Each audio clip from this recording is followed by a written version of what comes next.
Que feriez-vous si vous aviez l'opportunité, après votre mort, de faire congeler votre corps pour être ressuscité dans 50 ou 100 ans?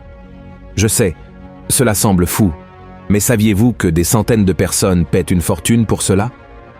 Elles croient que la science sera capable de ressusciter les morts, leur offrant ainsi une seconde vie. C'est parce que des scientifiques américains développent une technique appelée la cryogénie humaine, qui promet de tromper la mort d'une certaine manière, en congelant le corps des personnes et en préservant leurs organes et tissus pendant plusieurs années, avec l'espoir de les ranimer lorsque cette technique avancera dans le futur. Plusieurs millionnaires investissent déjà jusqu'à 200 000 $ pour participer au projet. Leur rêve n'est pas seulement de revenir à la vie dans un monde avec plus de ressources technologiques, mais aussi de devenir éternel. Mais finalement, est-ce vraiment possible? Une personne qui a quitté ce monde sera-t-elle capable d'y revenir avec l'aide de la science? Et plus encore, Dieu permettrait-il que cela arrive un jour? Que dit la Bible à propos de la mort et de la résurrection de l'être humain? Dans la vidéo d'aujourd'hui, je vais vous montrer comment fonctionne cette technique scientifique et vous serez choqués. À la fin, je donnerai toute mon opinion et je suis sûr que cette vidéo ouvrira vos yeux sur ce qui peut arriver à partir de maintenant. Mais avant de commencer, je veux vous demander de vous abonner à ma chaîne. C'est très rapide. Cliquez sur le bouton s'abonner qui se trouve sous la vidéo. Activez la cloche de notification car je veux vous aider dans votre marche avec Dieu chaque jour. Maintenant oui, allons-y. Il y a une phrase bien connue qui dit que la seule certitude que nous avons dans la vie est la mort.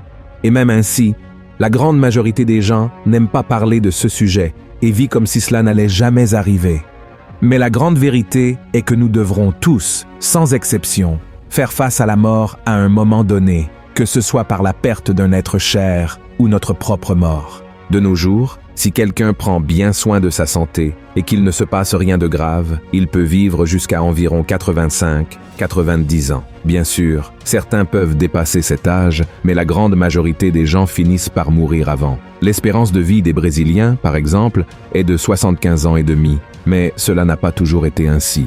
La Bible montre qu'avant le déluge, il était normal que les gens vivent des centaines d'années. Mathusalem, par exemple, a vécu 969 ans et son petit-fils, Noé, 950 ans.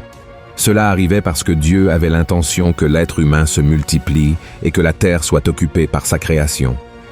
Maintenant, essayez d'imaginer combien d'enfants un homme et une femme vivant près de 900 ans pouvaient avoir.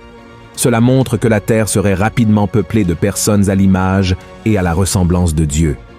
Mais l'augmentation du péché dans le monde a fait que Dieu limite l'influence du mal sur la terre. Et cette décision est intervenue après que Noé ait quitté l'arche avec sa famille. Ainsi, nous voyons dans Genèse 6 qu'à partir de ce moment-là, un être humain pouvait vivre au maximum 120 ans. Et depuis lors, l'être humain a cherché diverses façons de prolonger ses années de vie et de retarder son vieillissement. Cela a conduit à des investissements de millions chaque année dans la recherche scientifique, les médicaments, tout pour se rapprocher le plus possible de la sensation d'immortalité.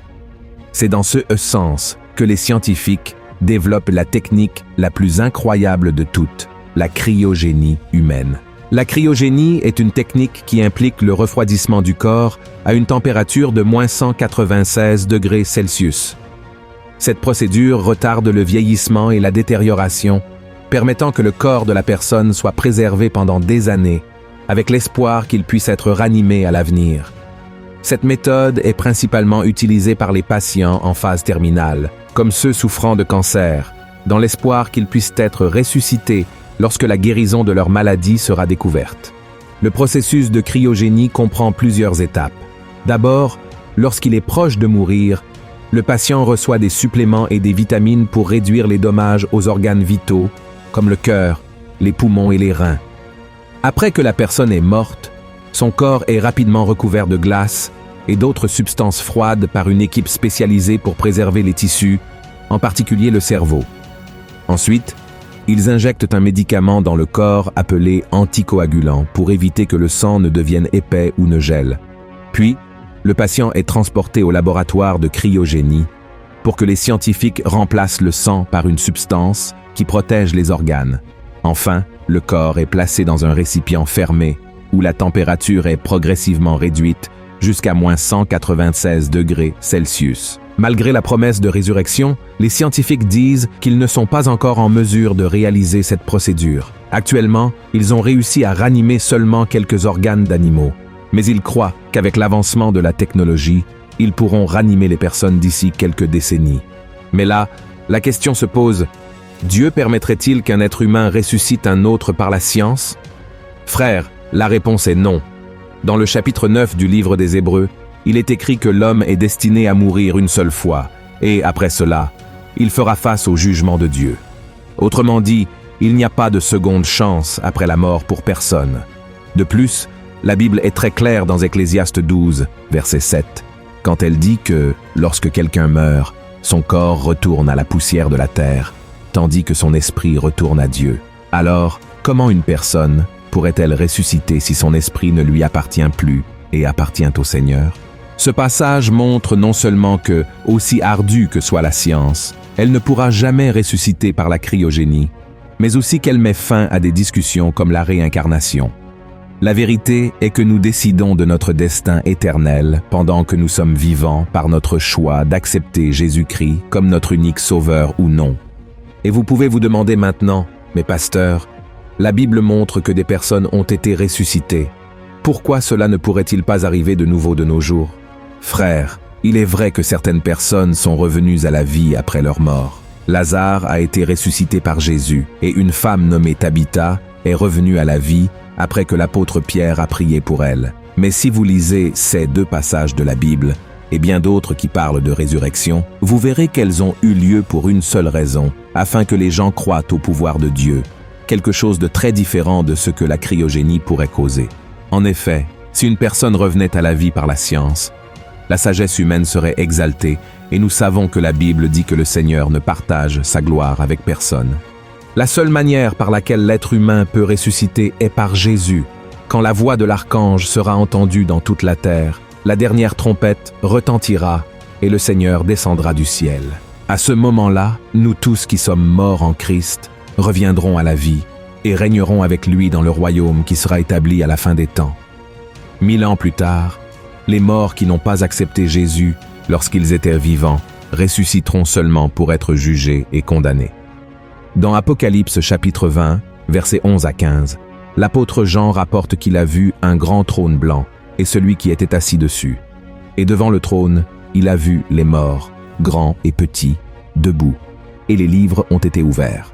Ensuite, un autre livre a été ouvert, le livre de la vie, et les morts ont été jugés selon les choses écrites dans les livres, selon leurs œuvres.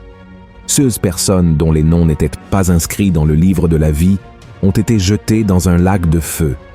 Ce lac de feu est décrit comme le destin final de Satan, de la bête, du faux prophète, de la mort et de l'Hadès, et de tous ceux qui ont rejeté Dieu. Apocalypse 21, verset 8, détaille encore plus, affirmant que les lâches, les incrédules, les abominables, les meurtriers, les impurs, les sorciers, les idolâtres et tous les menteurs auront leur part dans le lac qui brûle avec du feu et du soufre, qui est la seconde mort.